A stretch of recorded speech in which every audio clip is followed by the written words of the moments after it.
Hey, so this is obviously episode 2 of this beautiful Sxiii purple edition.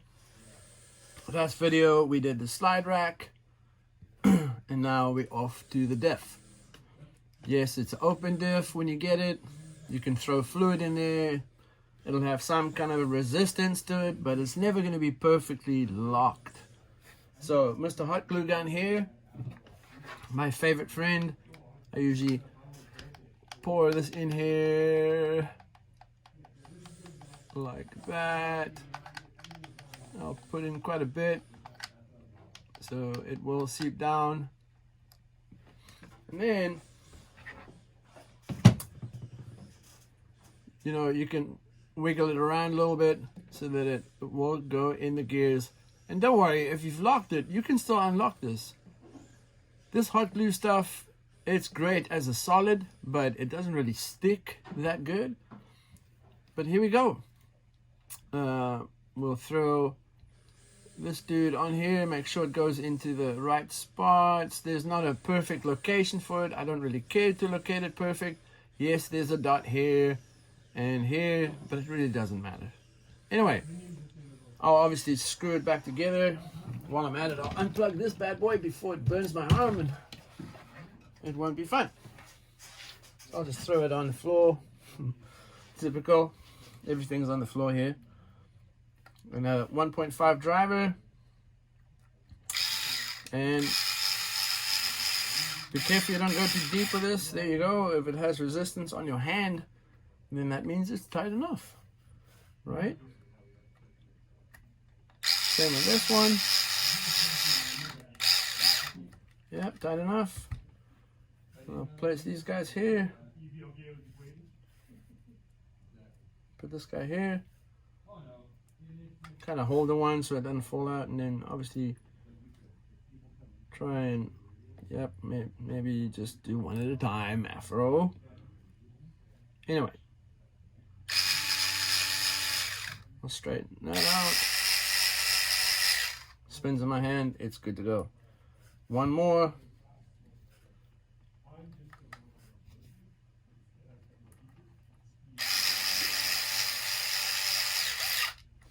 And by the time you've put the last one in, it's dry and now it's locked. Don't have to worry about it. Don't have to open up the differential casing or anything like that. She's locked. Done. Now off to bag 4, which will be the casing, which is this guy right here. I'll put the wheel, oh sorry, that range back there, or driver,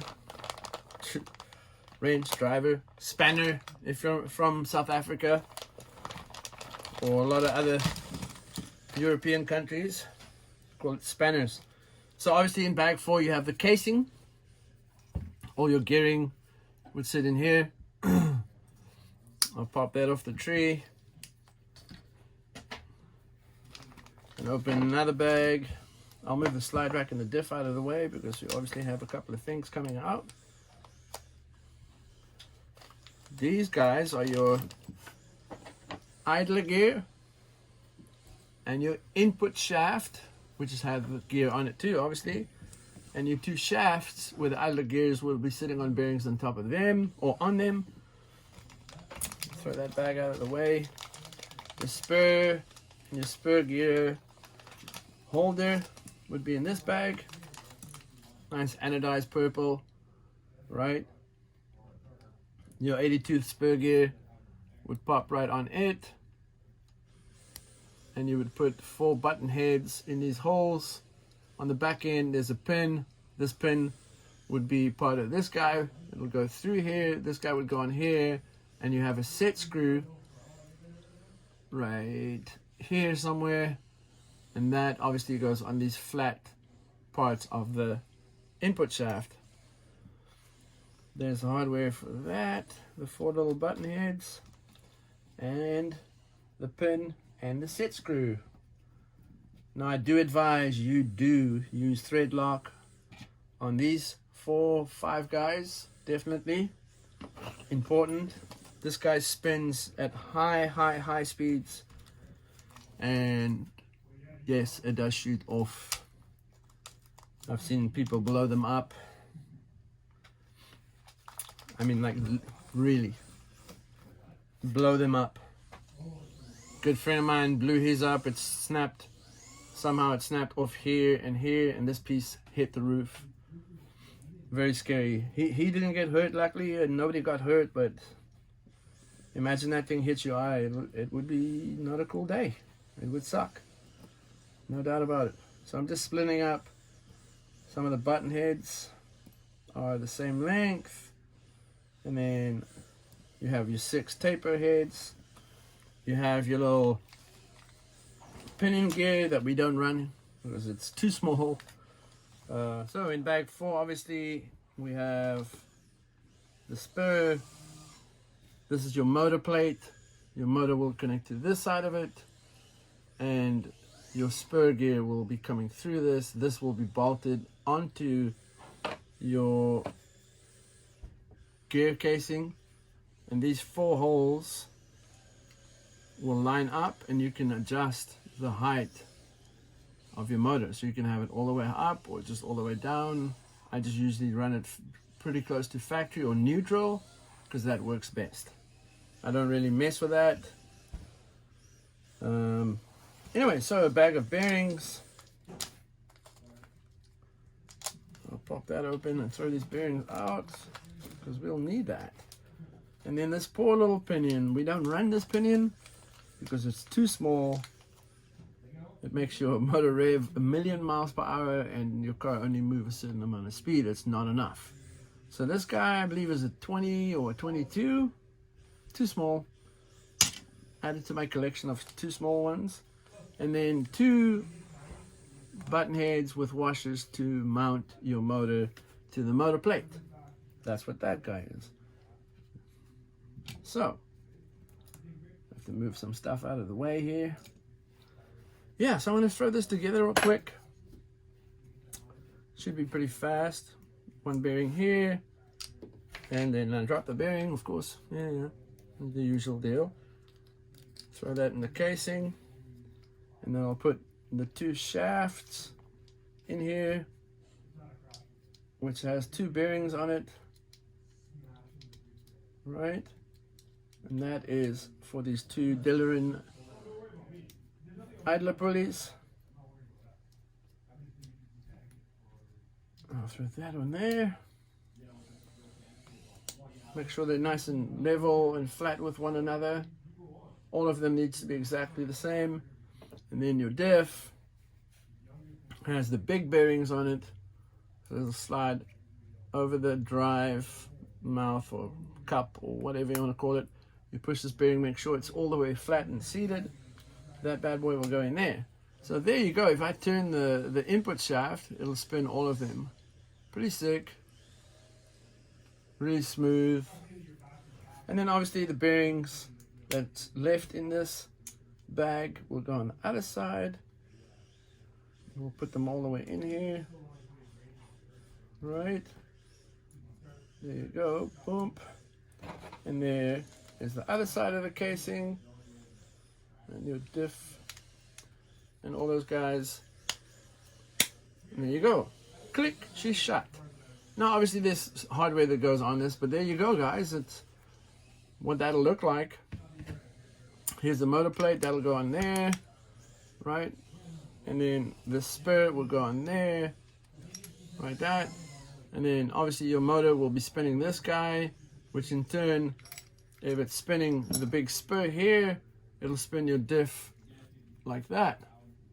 And it's pretty loose already. I haven't even bolted the casing on,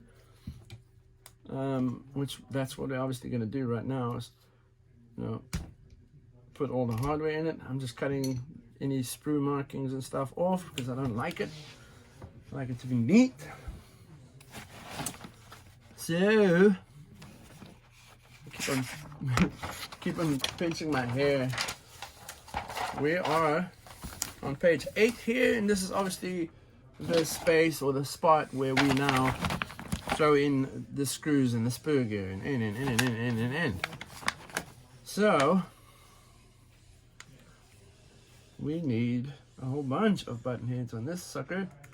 One here, one down here, one down here, one here, and then another one up top here, and then one more over here. And we can, wrong driver, come on. So 2 more driver on this little guy, and screw away. Obviously you don't want to over tighten these. There's no need to. I just wait for it to have a little bit of resistance, and then I stop like that. I usually just stop, and I'm going 1, 2, 3, 4 like that, you know, working my way down. You obviously don't have to do that. It's just a thing I do. It's usually my thing. I gotta do it.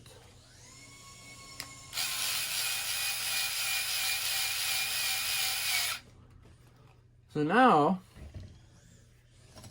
we'll throw the motor plate on here, and we'll throw the 4 long button heads in here.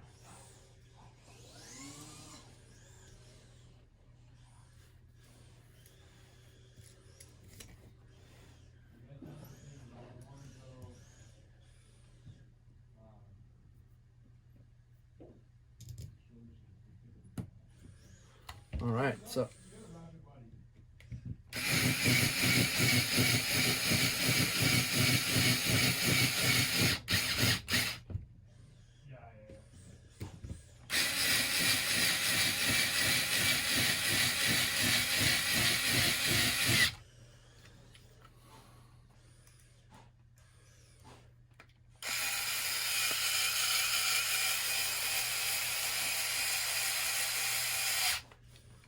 one more.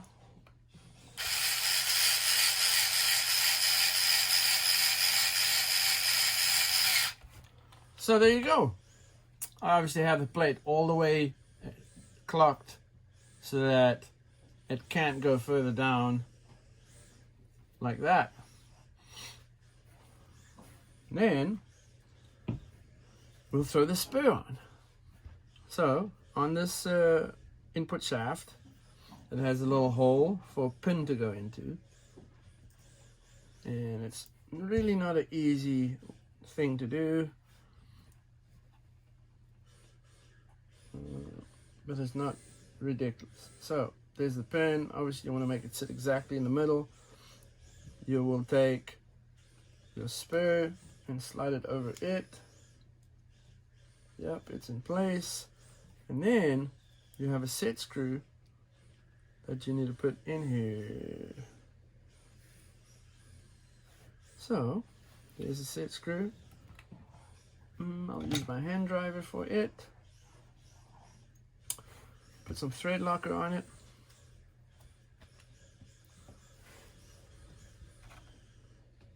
Come on. A little bubble or a little drop, if you will. And we'll put it in there.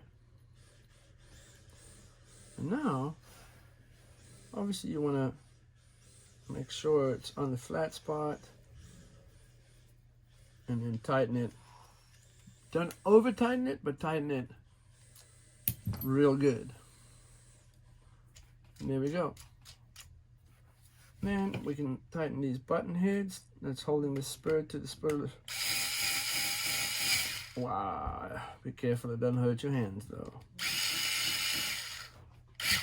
Yep, that's good enough.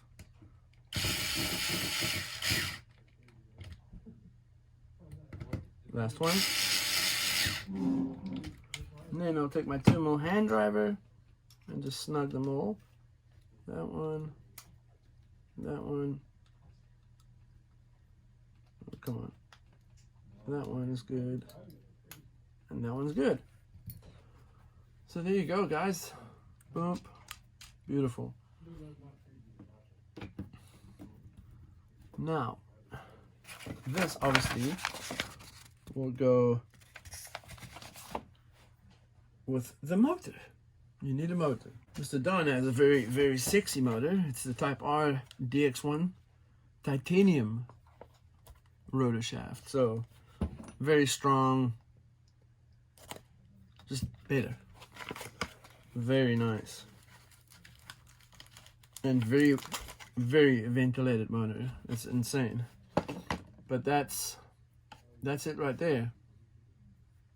Right? If you guys look, you can see the windings on the outside, and obviously the commutator in the inside is very well ventilated. It's a manual timing adjustable motor if you really have to, which you don't really need to, but it's available. And then it comes with a sensor wire. Awesome. So I'll throw that box there. Obviously, when you put this motor on here, you want to put the brush or the 3 poles kind of close to the back of the casing, so that if you do the wiring, it just runs a short distance. If you have it all the way here, now you have to run the wires all the way to there.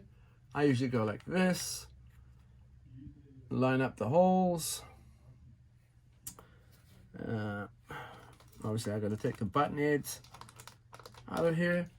This specific motor is a 13.5 turn, which is ample of power and ample of torque. I mean, we go down to 21.5s, no problem. Okay, so I'm not going to Loctite this, but yeah, here we go. I throw this guy more or less in there, and just, you know, kind of thread the button heads, and then I'll throw the pinion on there, and then locate exactly where the pinion should be with a lash, and then yeah, we'll obviously tighten these 2 button heads up afterwards. But there's, ooh, it's starting to look so sexy. Crazy, crazy, crazy. And I'll even throw the sensor wire in here now. So that's what I'll do. Sensor wire is in place. There you go. Sensor wire, motor on the casing. I obviously have to put the pinion on just real quick.